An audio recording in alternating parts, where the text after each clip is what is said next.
दोस्तों कुछ साल पहले जब विराट कोहली नए नए टीम इंडिया के टेस्ट कप्तान बने थे तो किसी ने उनसे यह सवाल पूछा था कि आप सिर्फ 6 बल्लेबाज और 5 स्पेशलिस्ट बॉलर क्यों खिलाते हो।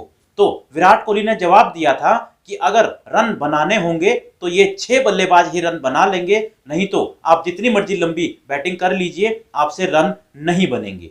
और ये जो उन्होंने तब कहा था ये अब लगता है वो सिद्ध होता हुआ भी नजर आ रहा है, क्योंकि टीम इंडिया तीसरे टेस्ट मैच में बिल्कुल हार की कगार पर पहुंच चुकी थी। हालांकि टीम इंडिया पर ऐसा लगता है कि इंद्रदेव कुछ मेहरबान चल रहे हैं और तीसरे दिन का खेल भी एक बार फिर से इंद्रदेव की वजह से पूरा नहीं हो सका। अब दूसरे दिन तो पूरा खेल हुआ ऑस्ट्रेलिया ने, जिसमें शानदार बल्लेबाजी की और दूसरे दिन ऑस्ट्रेलिया ने 405 रन बना लिए थे और उसकी 7 विकेटें गिर चुकी थी। अब तीसरे दिन जब खेल शुरू हुआ तो सबसे पहले टीम इंडिया के सामने चुनौती थी कि जल्दी से जल्दी ऑस्ट्रेलिया के बाकी 3 बल्लेबाजों को आउट किया जाए, और वो टीम इंडिया ने किया भी। 445 रन पर ऑस्ट्रेलिया को ऑल आउट कर दिया। हालांकि 445 रन का स्कोर भी अच्छा खासा स्कोर है उस समय जब टीम इंडिया के सारे बल्लेबाज जो हैं वो बिल्कुल फ्लॉप चल रहे हों।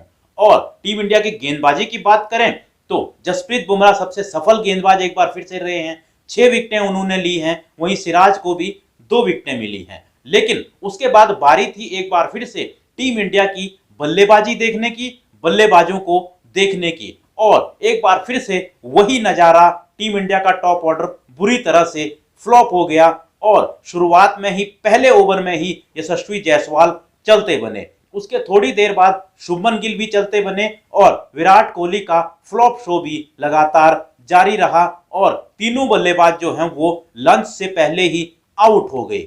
यानी कि टीम इंडिया का टॉप ऑर्डर एक बार फिर से बुरी तरह से बिखर गया था। अब विराट कोहली और रोहित शर्मा से सबसे ज्यादा उम्मीदें हैं। हालांकि रोहित शर्मा अभी क्रीज पर मौजूद हैं, लेकिन वो भी कितना देर तक खेलते हैं ये तो देखने वाली बात होगी। लेकिन उसके बाद जब लंच के बाद खेल शुरू हुआ तो लगातार बारिश ने जो है खेल को जो वहां पर रोक कर रखा। कभी 2 ओवर के लिए, कभी 3 ओवर के लिए मैच जरूर होता था, लेकिन लगातार जो है खेल नहीं हुआ और उसके बाद टी ब्रेक लिया गया। उसके बाद भी लगातार बारिश आती रही, लेकिन लंच और टी के बीच में जो थोड़ा बहुत खेल हुआ उसमें भी भारत ने 1 विकेट ऋषभ पंत का गंवा दिया था।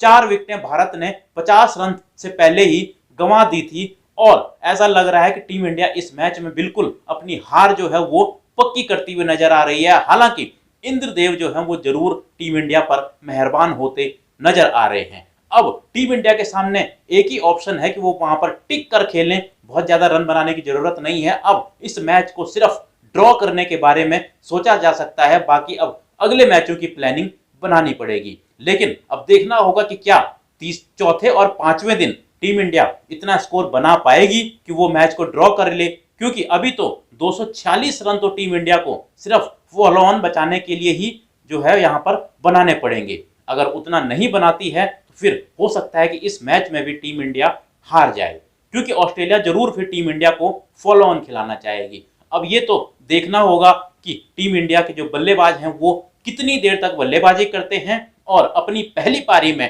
कितने रन बनाते हैं। लेकिन बैटिंग को देखकर ऐसा लगता है कि बल्लेबाजों ने ठान ली है कि ये मैच भी हारा जाए।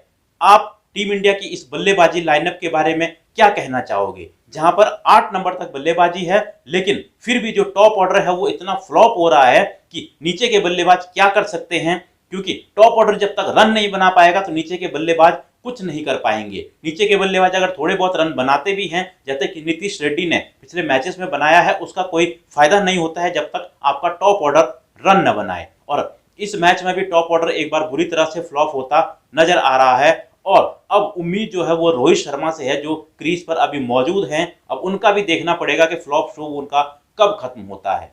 टीम इंडिया की इस बल्लेबाजी के बारे में आप लोगों की क्या राय है और इस टेस्ट मैच के बारे में क्या राय है, कमेंट बॉक्स में आप बता सकते हैं। मिलता हूं मैं आपको एक और ऐसे ही वीडियो में।